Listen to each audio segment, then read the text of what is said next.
I wanted to create my own brand pretty early on when I started with H&M. I think I was around clothing so often. Yeah. And I was interested in, and at that time they were working on their like CSR, so the corporate social responsibility, sharing more about who was making the garments.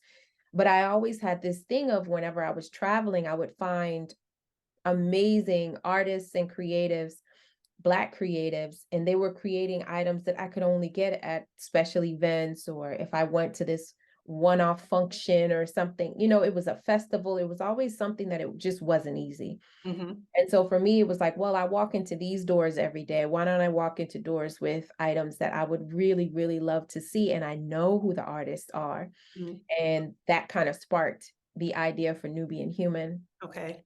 And while I was working, I was taking classes. So when I had, the New England area in upstate New York, I was taking classes at night, just trying to, entrepreneurship wasn't anything I had thought about. My mind was on architecture.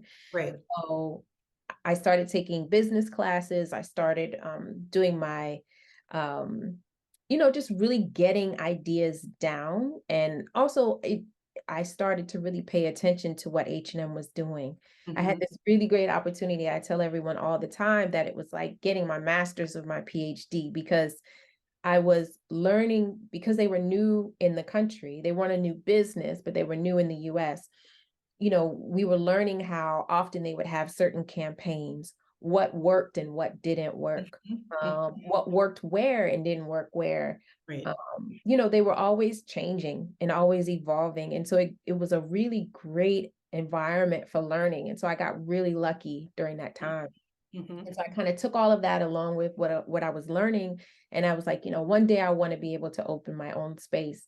And Hmm. so that's kind of like when I told them that I wanted to move further south, because I knew that I wanted to be somewhere where there were more Black folks, because I need them to shop the store. Right. So Right. I Right. worked I think I was a district manager probably for about maybe 7 years. Probably about 7 years. With the company, 11 years in total. So about 7 of those years I was on the district team. Okay. And so that's when I started Nubian Human once I moved into this Right. area.